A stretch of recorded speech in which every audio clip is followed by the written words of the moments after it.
Olá, sejam todos muito bem-vindos a mais esse boletim de mercado, boletim hoje especial. A gente vai tentar entender um pouquinho do que aconteceu com a pecuária ao longo desse ano de 2023 e mais do que isso, vai trazer para vocês as possibilidades que um pecuarista pode ter para garantir prosperidade na atividade e rentabilidade, ou seja, dinheiro no bolso mesmo diante das adversidades.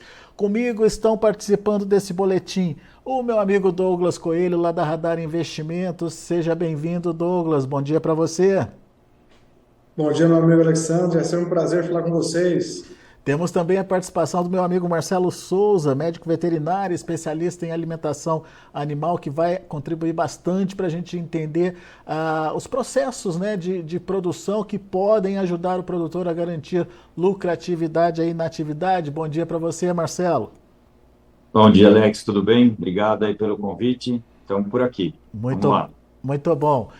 Bom, pessoal, então nossa missão aqui é tentar esclarecer e trazer para o produtor as oportunidades aí que ele tem, mesmo diante de condições adversas. Douglas, a gente sabe que esse ano não foi fácil para a pecuária e a gente já sabia disso por conta do ciclo pecuário, né? A gente já sabia que a oferta seria maior que a demanda. E foi assim, né, Douglas? Sem dúvida, né? Era um ano que a oferta de animais terminados já era esperada, um aumento da oferta de animais terminados, em função do ciclo pecuário que a gente vive, né? Aumento de oferta de matrizes, principalmente aquelas que não emprenharam na estação de monta anterior, e assim, principalmente nas regiões grandes de cria, né? Mato Grosso, Goiás, Tocantins, Pará, a gente sentiu esse efeito bem nítido, mas ele teve uma pimenta a mais da volatilidade nesse ano. A gente saiu do carnaval com o susto de um possível caso de vaca louca típica no Pará, isso mexeu com os mercados, mexeu com o sentimento. Logo depois a gente teve uma pressão forte de baixa, poucos momentos de respiro até junho, julho, onde o pessimismo voltou com mais peso, né? Esse pessimismo ficou de junho, julho até o início de agosto, e um cenário com uma janela diferente quando a gente olha para o final de agosto, setembro, outubro, quando houve uma janela de oportunidade, no qual a gente esperava em 2022, 2021, todo pecuarista que olha a bolsa e tem um animal no pasto, espera, olha com bons olhos, né, para ter essa oportunidade, mas a gente teve essa janela em setembro e outubro, né, que foi o quê? Que foi o mercado futuro trabalhar num patamar com ágil, com uma diferença, né, acima do mercado físico por um bom tempo. Isso possibilita, né, travas, né, ou até mesmo proteção de preço via mercado futuro, via mercado de opções, no qual ele consegue focar com mais empenho na parte produtiva e terceirizar esse risco de mercado para B3, né, ficar mais tranquilo, colocar a cabeça no travesseiro e focar na produção do dia a dia. Já já a gente fala dessas estratégias de comercialização, mas eu queria entender do Marcelo o momento de se definir ou se decidir, Marcelo, confinar, né? Diante de uma condição adversa, diante de um mercado que você não sabe o que pode acontecer. Desde o começo do ano, essa pressão vindo forte aí e negativa para os preços. É difícil para o pecuarista tomar a decisão, né? Mas o que ele tem que ter em mente nessa hora de definir o confinamento dele? É isso aí.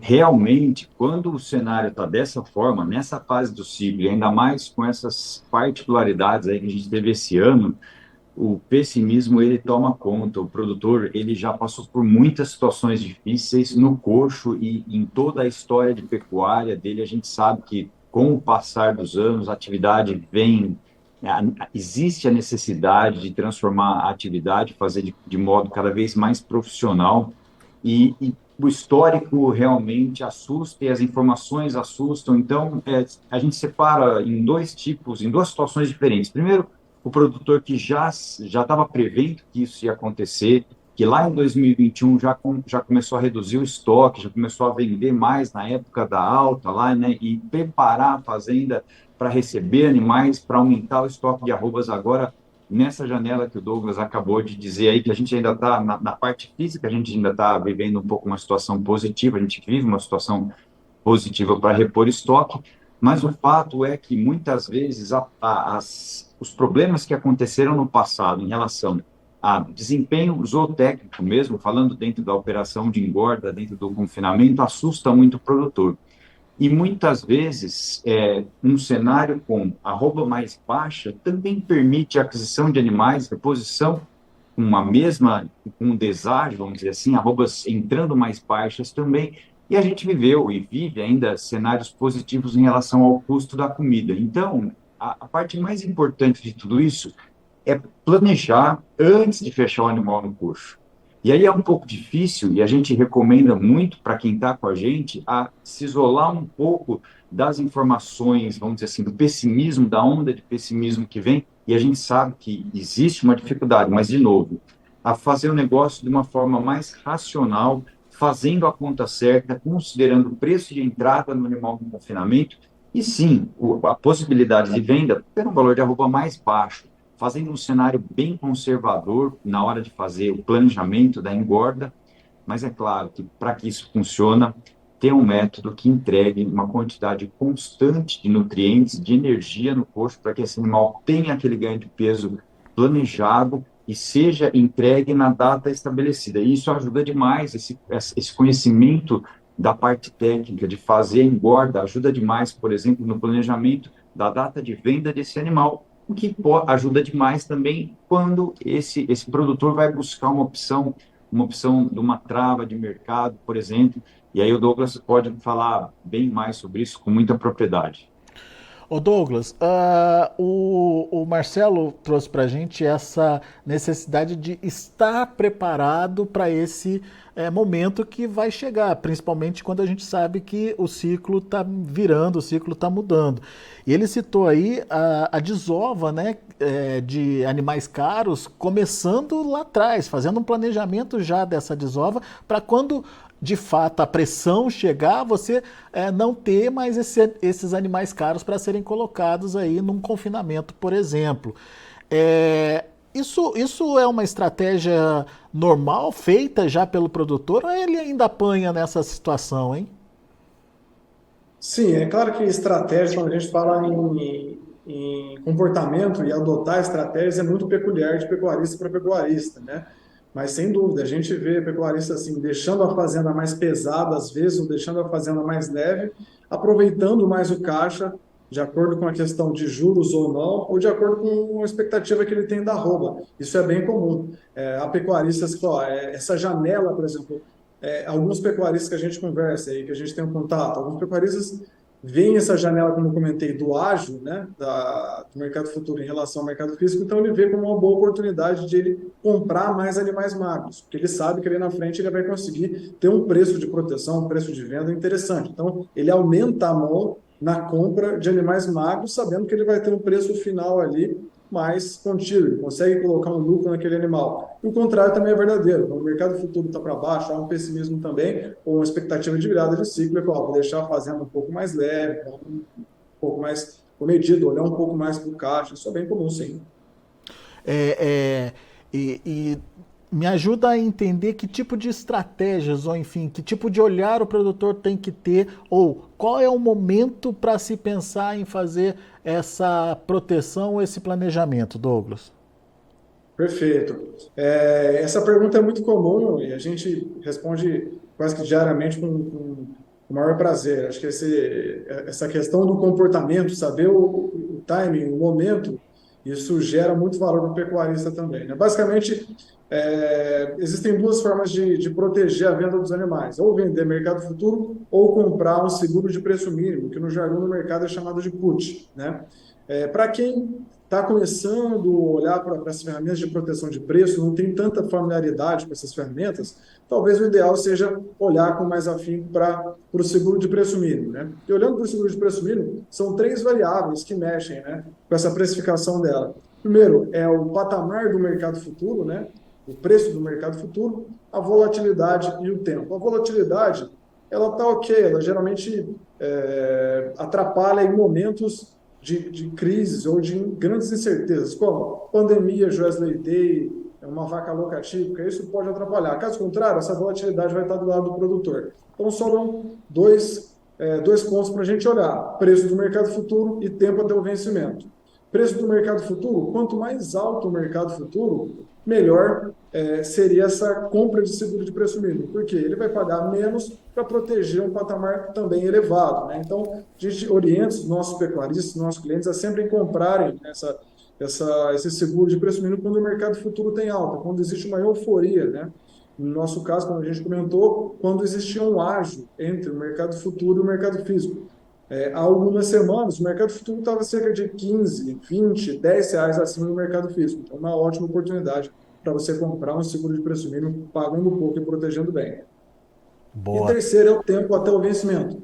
Então, como existe essa variável, pensar num tempo muito longo para comprar uma proteção, existe mais risco de acontecer alguma coisa no meio do caminho, né? Então, a gente sugere aos pecuaristas a comprarem o seguro de preço mínimo de 1 a 4 meses, 1 até 3 meses. Então, seguindo essa lógica, né, não é um momento de muita incerteza, não está tendo pandemia, não está tendo nenhuma crise, não está tendo nenhum problema na pecuária.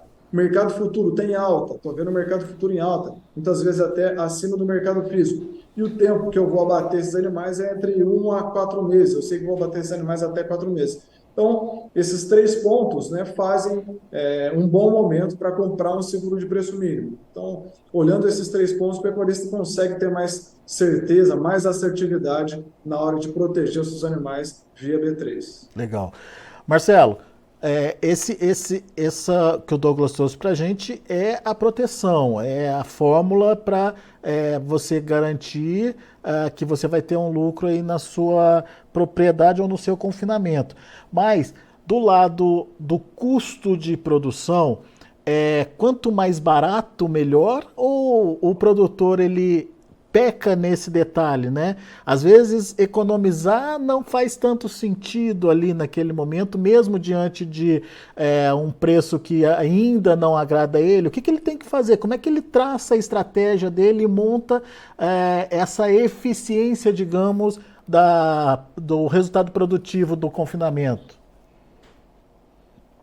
Bom, Alex, uma coisa importante para responder essa pergunta é até entrar um pouco no conceito, porque muitas vezes o produtor confunde o custo da diária do confinamento, por exemplo, com o custo de produção total de uma arroba, ou o custo de uma arroba engordada, uma arroba produzida, certo? Então, nós não vendemos unidade animal, nós vendemos arrobas, ou melhor, quem engorda vende arroba no frigorífico. Portanto, o custo dessa arroba engordada é uma variável importantíssima, o que não quer dizer que ter um custo de diária baixo vai levar a um bom custo de arroba engordada, porque muitas vezes o que acontece é normal. Uma diária mais baixa entrega uma nutrição mais pobre, muitas vezes, e um ganho de peso menor. Então, o importante é entender o quanto aquele custo diário está gerando de ganho de peso e, obviamente, de ganho de carcaça, para que lá no final o custo total da produção ou da arroba engordada seja interessante. Então, ter custo de produção bom, ter baixo custo de arroba engordada é importante. O que o pecuarista precisa fazer é começar a fazer essa conta. E aí, Alex, a gente tem que rasgar o verbo, porque é o seguinte: como a gente enxerga essa revolução que está acontecendo na pecuária, que já aconteceu na lavoura 10, 20, 30 anos atrás, a necessidade do produtor fazer bem feito, porque nós, sem sombra de dúvidas, somos o país que tem o maior potencial em termos de terra e clima para aumentar a produtividade, a produção de carne, com o aumento da produtividade, tanto no campo, nos sistemas de pastagem realizados com mais eficiência, enfim,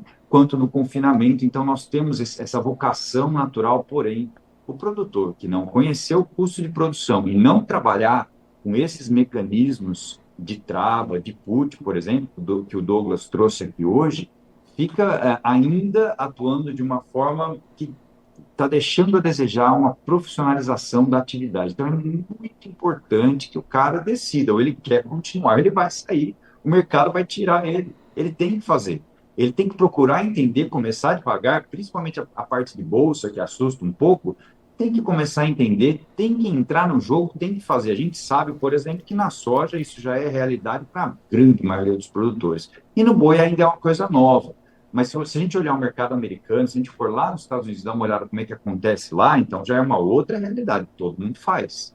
E nós temos esse dom, essa vocação natural. Então, o nosso convite hoje é para começar a cada vez mais ser profissional. Saber que aquela comida que está sendo colocada no coxo vai ser ingerida, que aquela quantidade de energia é suficiente para gerar um ganho de peso, por exemplo, entre 1,7 kg e 2 quilos por dia, para gerar um rendimento de carcaça no macho inteiro com boa estrutura corporal, por exemplo, de 55%, 56%, para entregar tantas arrobas em tantos dias com aquele custo e com todas essas informações, conseguir usar o mercado para se proteger das situações que ninguém prevê, do que está fora da porteira. Então, se por um lado precisa fazer dentro da porteira muito bem feito, meu amigo, minha amiga que está aqui acompanhando a gente hoje, precisa olhar para fora da porteira também.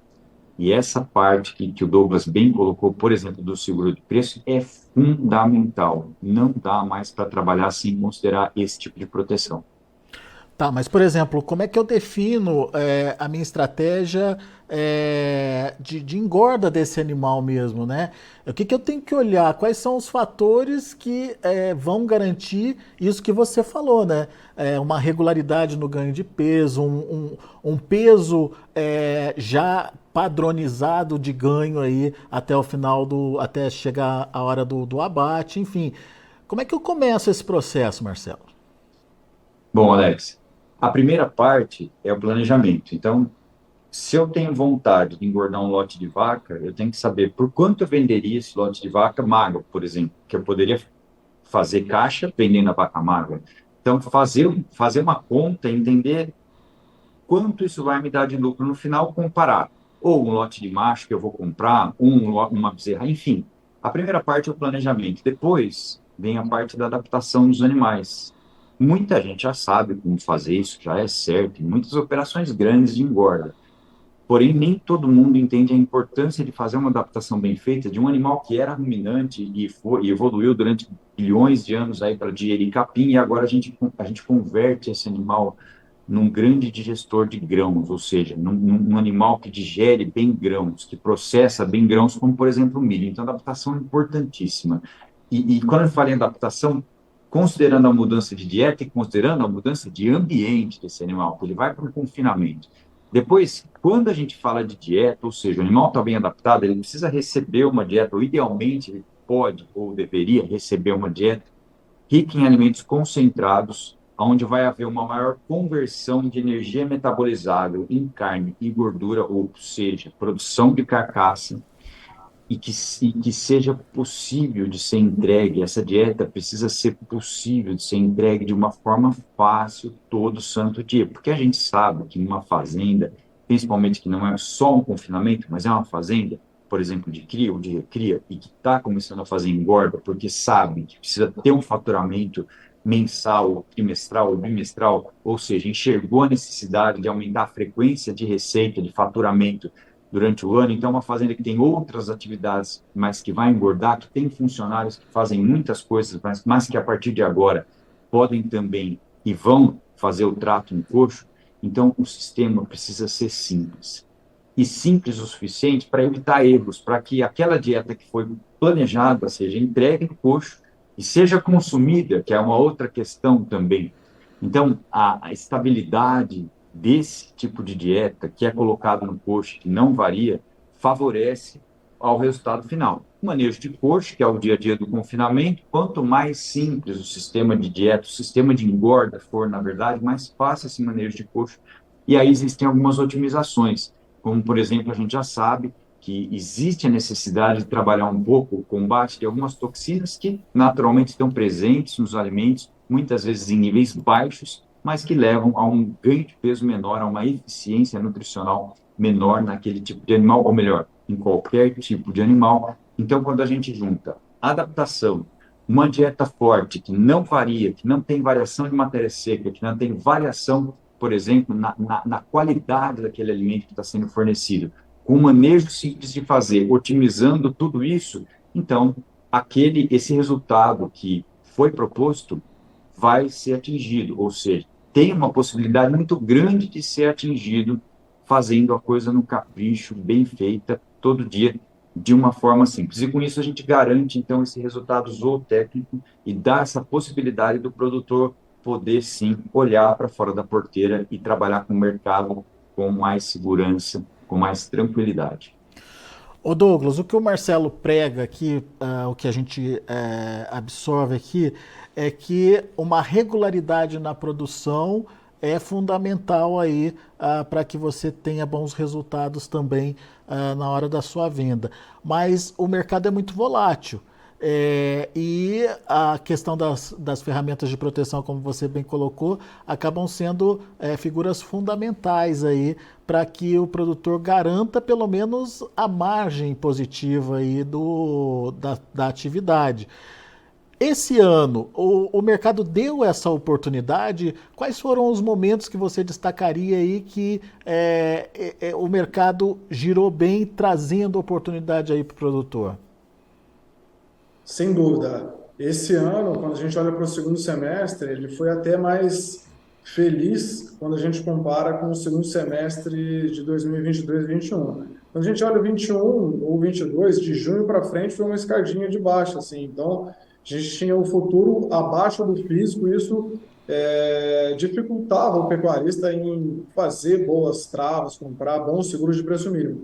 Agora, quando a gente olha no final de agosto, setembro e outubro, o ágio hoje da bolsa em relação ao físico, o boi outubro está em 240, o Exalc nessa última quarta-feira, se não me engano, foi 233. Então tem um ágio aí de R$ 7, de R$ 6, R$ 5, dependendo da oscilação. Mas quando a gente olha há 15 dias ou há um mês, esse ágio chegou a ficar R$ 15, R$ 20, ou seja, o produtor conseguia comprar uma put com um preço interessante, né? E esse preço estava até acima do mercado físico, né? Quando a gente olha em boa parte dos pontos. Então, ele já conseguia comprar boas proteções para outubro, novembro e dezembro, que são os meses mais curtos aí quando a gente olha até o final do ano. Essa janela, ela é rápida, como você bem falou, o mercado está bem volátil, mas houve uma janela bem interessante em 2022. O pecuarista que não tem familiaridade, não necessariamente ele precisa ficar colado na tela para pegar essa janela, né? Hoje em dia é muito simples, ele tendo um acesso à internet, né, um telefone celular, ele abrindo um cadastro com uma corretora ou com um assessor que tem experiência no mercado de commodities agrícolas, ele fala, ó, antes de tudo, ele deixa esse cadastro aberto, ele fala o perfil dele, ó, meu perfil é mais conservador, eu tenho tantos animais do coxo, eu gostaria de olhar para uma proteção nesse nível, vamos monitorar, vamos conversar dia sim, dia não, uma vez por semana, isso já é suficiente. Porque os dois conseguem ficar na mesma página, tem um termômetro de mercado, e quando o mercado abrir essa janela, ele está apto, está bem seguro para aproveitar. Acho que essa é a dinâmica, esse é o caminho. E eu acho que a chave de tudo é aquilo que o Marcelo falou, ter bem feito o seu custo de produção ali, né? Que a partir daí você sabe, a partir desse custo de produção, você sabe o que você está ganhando, né, pela frente, né? Tem uma regra de margem mínima aí para a pecuária? Por exemplo, quando eu estou vendo, você citou aí o exemplo de agora, né? O mercado a 230 e o novembro a 240. Uma margem tal, mas tem uma regra de qual a margem que é ideal para começar a fazer essas proteções? É uma ótima pergunta, uma ótima pergunta. Não existe uma receita de bolo pronta, né? Como a gente comentou, cada pecuarista tem a sua estratégia, mas existem alguns nortes que a gente deve seguir, que é bom seguir. Como a gente comentou, o mercado futuro acima do mercado físico, com ágio, quanto maior o ágio, melhor, né? Hoje o ágio é R$ 5, R$ 7, mas se ele conseguisse fazer com 15, com R$ 20, seria um cenário ideal, ótimo. Já consegue garantir um preço bem interessante. As ferramentas de proteção de preço, pela ótica do pecuarista, basicamente, como você bem comentou, o ideal é ele ter o custo de produção dele. Porque é como se ele estivesse entrando num quarto escuro. Se ele souber qual que é o custo de produção dele e está olhando no mercado futuro, ele já sabe pelo menos onde fica a cama, a mesa e o interruptor para ele acender a luz. Então o cenário já está bem mais tranquilo. Não está entrando num quarto totalmente escuro. Então ele já sabe, ó, abaixo desse custo aqui eu tenho prejuízo, acima eu tenho lucro. Se o mercado estiver subindo, ele consegue proteger, por que não, até um pouco mais do que o custo de produção. Então, ele já está garantindo a margem dele nesse giro, seria ótimo. Agora, quando a gente olha para o mercado futuro, o mercado de opções, os pecuaristas também costumam falar, tá bom, o mercado está subindo, eu sei que tenho X mil arroz para entregar em determinado mês, então é um cenário favorável. Mas, Douglas, quanto que eu devo gastar para me proteger? Eu respondo que essa pergunta é muito peculiar, mas a gente tem o norte, como a gente comentou. Então, se o pecuarista gastar 1,5%, até 2%, aí, vamos falar ao redor de 1,5%, né, do valor da arroba no seu custo, né, como um custo para a proteção dele, a gente acredita que é um valor interessante, que ele consegue embutir no custo total de proteção, não onera a operação como um todo, mas ele consegue ficar bem mais protegido, consegue ficar bem mais tranquilo. Então, se ele gastar até 1,5% do valor da arroba para proteger os animais dele de AB3, faz sentido na nossa opinião, né? Senão o molho fica mais caro do que o peixe, né? A mesma dinâmica, vamos dar um exemplo. Ele tem uma caminhonete de 250 mil. Se ele vai sair da concessionária e gastar 50 mil já de seguro na caminhonete, não é interessante. Ele está onerando muito esse veículo dele. Agora, se ele gastar aí 3%, 2% do valor dessa caminhonete no seguro, está ok. Então, ele já consegue fazer todas as viagens mais protegido do que menos protegido. Geralmente é a dinâmica que a gente costuma usar, a comparação com o mercado futuro, né? A gente não sabe o que vai acontecer na próxima decisão política, no próxima questão sanitária, né? Então, mais vale ele ficar mais protegido, né, para o próximo giro do que menos protegido. Assim, ele consegue chegar mais firme na atividade. Marcelo bem colocou na fala dele, né? A agricultura talvez já esteja anos-luz na frente da pecuária. E a pecuária, recentemente, quando a gente olha em 2007, 2008, 2009, quando os frigoríficos, né, o frigorífico Margem, Independência, Mercosul, saíram de cena, entraram em cena outros grandes players. Hoje a gente tem 3, 4, 5 grandes players frigoríficos. E esses sim trabalham bem estruturados, com mesa de operações, num nível bem mais profissional. Acho que cada vez mais o pecuarista tem que olhar com bons olhos também essas ferramentas para ficar mais protegido que menos protegido, limitar esse risco de mercado dele. Muito bom. Tem uma pergunta aqui que eu gostaria que os dois respondessem, mas, Marcelo, vamos começar com você aqui, do Newton César de Lima. Já gostaria de perguntar, com o cenário atual da pecuária e com as previsões feitas por vários especialistas, podemos separar dinheiro para investimento em 2024? Boa pergunta. Bom, quando a gente olha para a pecuária como uma atividade plurianual, idealmente, a avaliação que eu costumo fazer é a longo prazo. Então, vamos pegar anos, vamos pegar um ciclo inteiro. Imaginando que nós estamos aí, e eu não gostaria muito de entrar nessa parte de, mercado, eu acho que vai subir, eu acho que não vai subir, porque o mercado não está nem aí porque eu acho, porque eu não acho, né? Mas, Ele só sim, acontece, né, Marcelo? pois é. Mas sim, nós passamos por um momento aí de baixa importantíssimo e talvez a virada para cima vai ser com a mesma intensidade de força. E talvez tenha uma grande falta aí de animais aí nos próximos 2 anos, e, enfim, nos próximos 2 anos. Mas quando a gente olha uma fazenda como uma empresa, imagina uma empresa em qualquer ramo de atividade empresarial, ela tem que faturar, ela tem que estar girando. Agora, os momentos onde vai se aumentar o estoque de arroba e abaixar o estoque de arrobas, né, dentro da fazenda, isso sim, guiado pelo ciclo pecuário. E talvez se a sua pergunta, Newton, devo aumentar o meu estoque agora? Tem muita gente que começou a aumentar não agora, um mês atrás, 2 meses atrás, enfim, há algum tempo atrás, e está seguindo nesse ritmo, desde que tenha capital e comida, que são as duas questões muito importantes.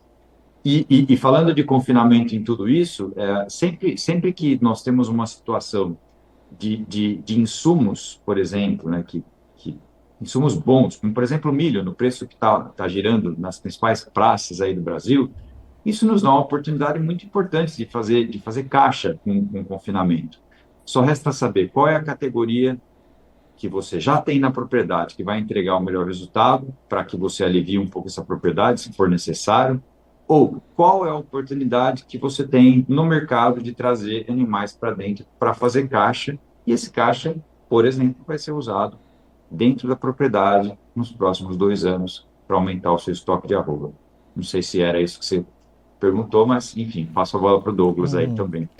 E aí, Douglas, é hora de investir? Ou A pode gente separar o tem. dinheiro para investir em 2024, na verdade, é a pergunta correta. Pois é, pois é. A pecuária é mais uma ciência biológica do que uma ciência matemática, né? Então, é difícil cravar preço, falar, ó, vai subir, vai cair, tem muita água para passar debaixo dessa ponte. Mas como o Marcelo falou, a gente pode dar um passo para trás e olhar um pouco para frente, para tentar estimar, dar pelo menos uma visão que a gente pode esperar para o próximo ano, né? A gente viu uma baixa de fêmeas aumentar esse ano. A gente tem uns juros que provavelmente já atingiu o pico aqui no Brasil, ou seja, o custo do dinheiro, né, tá alto ainda, mas tende a baixar nos próximos meses, nos próximos anos. A gente tem um parceiro comercial que é a China, que está levando aí 50, 60, ao redor de 55% da nossa produção, da nossa exportação, né, que vem de uma base fraca, né, mas que tem um consumo per capita crescente e sólido, ou seja, eles devem continuar aumentando o consumo também em 24, 25, 26. A gente tem no mercado interno uma questão que fragilizou o consumo doméstico nesse ano e também no ano passado, que agora está começando a dar uma respiradinha, que é a renda disponível da população, ou seja, com o IPCA alto, né, o índice de preço do consumidor amplo, né, com os demais preços, né, alimentação, vestuário, habitação alta. Isso tira um pouco, sim, da renda disponível da população para consumir carne bovina, que tem uma necessidade de renda alta, ou seja, com maior renda disponível, a gente tem maior consumo de carne bovina. Então, quando a gente olha para os próximos meses, os próximos anos, né, o balanço é positivo. A gente vê que parte dos clientes tem olhado com bons olhos para a reposição, sim, desde que trabalhe bem estruturado com a questão de caixa, né, bem estruturado também com as proteções financeiras. Quando a gente fala para proteção financeira, não estou só falando de comprar um seguro de preço mínimo para a venda do animal terminado, para a venda do animal gordo. Existem clientes, existem amigos pecuaristas que fazem também a proteção da reposição. E como que ele pode fazer? Ele pode comprar uma call, né, uma trava de alta para meses adiante, ou seja, ele já tem essa call comprada. Se o custo de comprar essa reposição lá na frente subir bastante, ou seja, a bolsa acabar precificando meses mais positivos para a arroba, ele já tem uma carta na manga ali, ele consegue receber o valor que ele travou, né, da diferença da trava de alta no preço que está. Então, ele já chega mais seguro para comprar essa reposição, sim. Eu acho que desde que ele tenha ciência do que ele tem de caixa, qual era a remuneração dele do caixa há anos anteriores, quanto está agora, se os juros caírem, ele vai ter uma menor remuneração de caixa. Se ele tiver espaço na fazenda e oportunidade de também trabalhar mais estruturado, acho que é uma boa ideia começar assim, pensar para anos mais positivos quando essa fase de baixa do ciclo, esse mal-estar, acabar passando. Por quê? A gente tem um parceiro comercial forte, que é a China, que leva boa parte da nossa exportação. A gente tem uma inflação que tende a ficar mais comportada, já está mais comportada, vamos ver se no ano que vem isso pode liberar um pouco mais de renda disponível da população e o consumo doméstico possa respirar um pouco mais, isso também é um bom propulsor de preços, né? E também o custo do dinheiro ficando menor. Se os juros cair, ele vai precisar remunerar esse financeiro de uma maneira mais atrativa. Por que não comprando uma reposição mais barata, olhando para uma melhoria na fazenda, que possa agregar um valor para ele, principalmente na alimentação, na ração, tudo isso é uma forma de incrementar a margem da atividade dele. Não necessariamente só na reposição, mas se ele conseguir fazer uma ração com mais um custo, ou ter mais uma área ali que ele possa plantar um cereal ali, diminuir o custo da ração dele, tudo isso pode ser visto como uma melhoria também e usar da melhor forma esse capital que vai sendo remunerado ligeiramente abaixo, né? Os juros caindo, o custo do capital também tende a ser remunerado um pouco mais para baixo. Também. Boa, Douglas, muito bom. Marcelo, eu queria voltar um pouquinho, um passo atrás aí, e eu perguntei para o Douglas a questão da margem, né? Qual que é a margem ideal aí para o produtor, para o pecuarista, e principalmente quando ele participa, né, ou deve participar aí da utilização das ferramentas de proteção, do uso das ferramentas de proteção. Eu queria entender qual é a possibilidade de garantir essa margem na produção, no confinamento, né? Qual que é o segredo aí de resultados positivos mesmo diante de condições adversas? Bom, só voltando um pouquinho atrás também, juntando a tudo isso que o Douglas falou, né, que são dados importantes e tudo mais, né, ainda considerando aí o próximo ano, é um ano que a gente talvez ainda tenha o milho num patamar bom de valor para se trabalhar, certo, Douglas? No ano que vem, talvez a gente ainda ele não vai, né, enfim, e isso é um ponto que quem confina tem que pensar, né, porque, por exemplo, respondendo um pouco sua pergunta agora, um pouco, Alex, o milho é uma matéria-prima importante para a cadeia de produção de proteína animal e para o boi também. Então, quando a gente está trabalhando com um custo interessante de uma matéria-prima numa fonte energética nobre, como, por exemplo, o milho, é um fator de tomada de decisão, muitas vezes, que ajuda muito na conta. Mas, quando a gente fala em margem, em reais por boi, ou em percentual mensal por boi, isso varia demais. Então, por exemplo, eu costumo trabalhar com uma faixa de 500 a R$ 1.000 de lucro bruto por boi. Porém, ontem conversei com um produtor que utiliza um método de engorda que a gente trabalha, e ele me disse que oscilou entre R$ 1.236 e R$ 2.000. E como é que ele conseguiu isso? Foi só na parte zootécnica? Teve uma parte comercial bacana envolvida também? Sim, teve uma parte comercial bacana envolvida. E quando a gente fala em ganhar dinheiro, em ter lucro com boi e com confinamento, que é a parte final, a terminação, onde o produto vai ser entregue para um tipo de cliente, para um mercado, e entender um pouco esse mercado. Quais as características desse mercado em cada região, em cada fazenda, de cada propriedade, quais as possibilidades, aonde esse boi terminado ou essa novilha terminada pode ser entregue, que tipo de frigorífico que eu tenho, enfim, esse conhecimento de mercado, esse entendimento do mercado, e eu estimulo muito o produtor a fazer isso, porque passando por uma outra parte agora, né, que é a parte da negociação, que é a venda em si. Quem é o cliente? Como você atende melhor esse cliente numa relação de ganha-ganha. Hoje a gente já sabe, por exemplo, tem o nicho, né, da carne gourmet, dessa carne premium também, que é dita dessa forma, ou seja, boutiques de carne, ou então açougues que trabalham com animais só com novilha ou com animal precoce, enfim.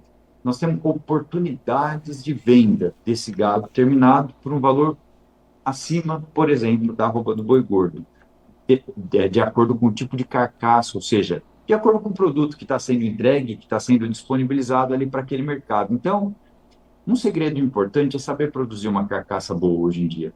E não importa se esse animal ele tem uma genética que favoreça isso ou não, porque muitas vezes a gente vê animais que são o famoso cruzado que a gente fala, né?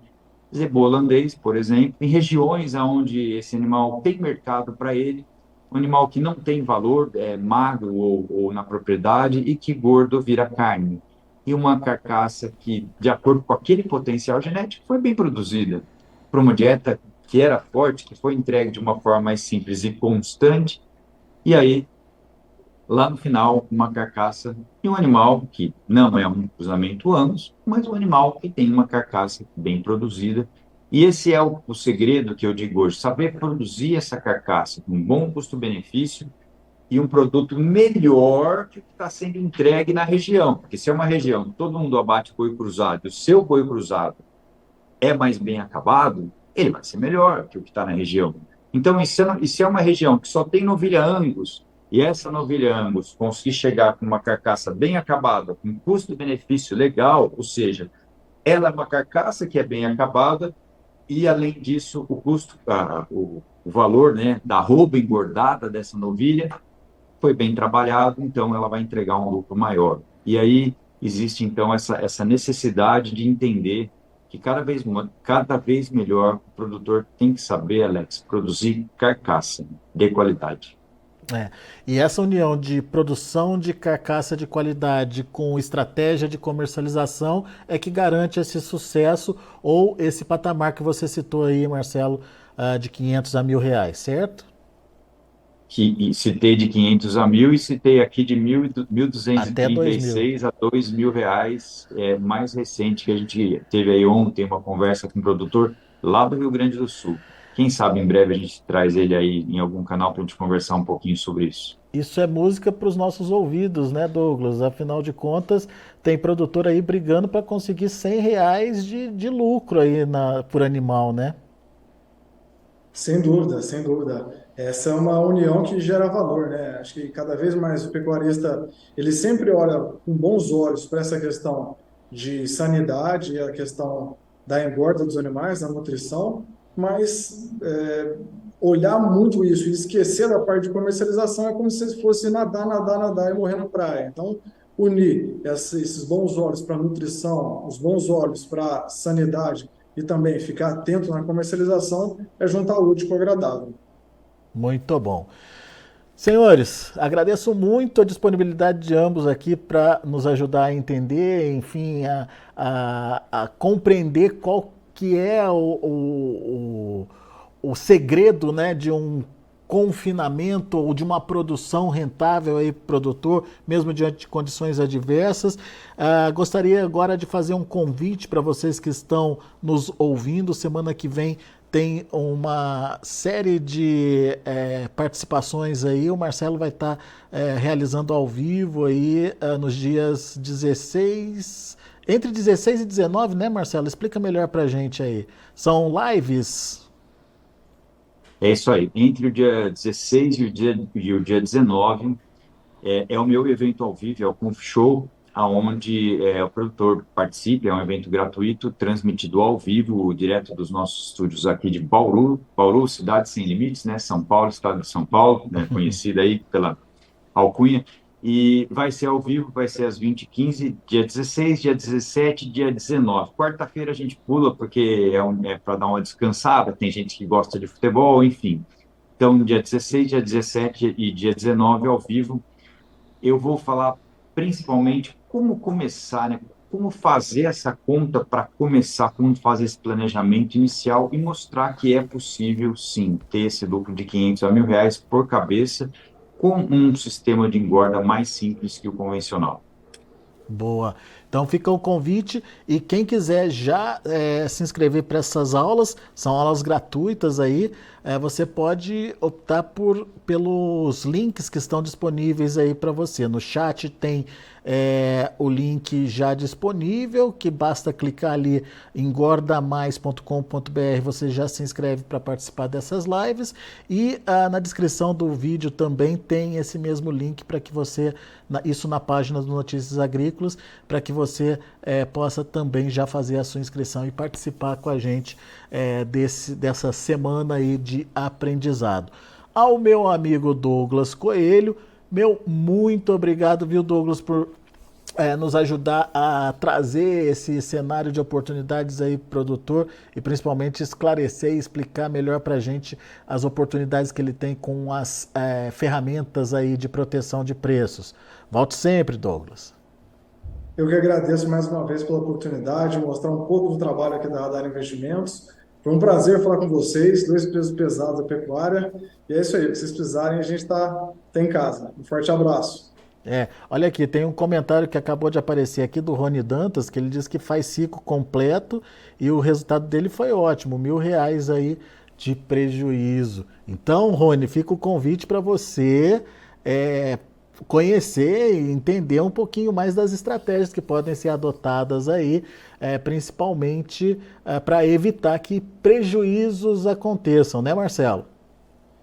É isso aí, tem que olhar com cuidado, tem que fazer a coisa de um jeito diferente do que funcionava antes, porque muitas vezes o que dava certo antes, Alex, não funciona mais. Na nossa realidade de mercado, carne é commodity, a gente já sabe o comportamento durante os anos, e a gente vê muito sistema de produção convencional realmente passando por dificuldade, mas a gente sabe que o produtor quer continuar e a gente sabe que o brasileiro é forte. Então, o convite é: vamos fazer diferente. Quem quer continuar tem que fazer diferente, tem que olhar mercado, tem que olhar toda a produção e é uma ótima oportunidade para participar dessa revolução da pecuária. Aliás, eu gostaria de dar os parabéns aí para o Portal Notícias Agrícolas por ser um grande motor aí que está ajudando demais nessa revolução da pecuária nacional que só está começando, Alex. Boa, é isso aí. A gente precisa ampliar mais esse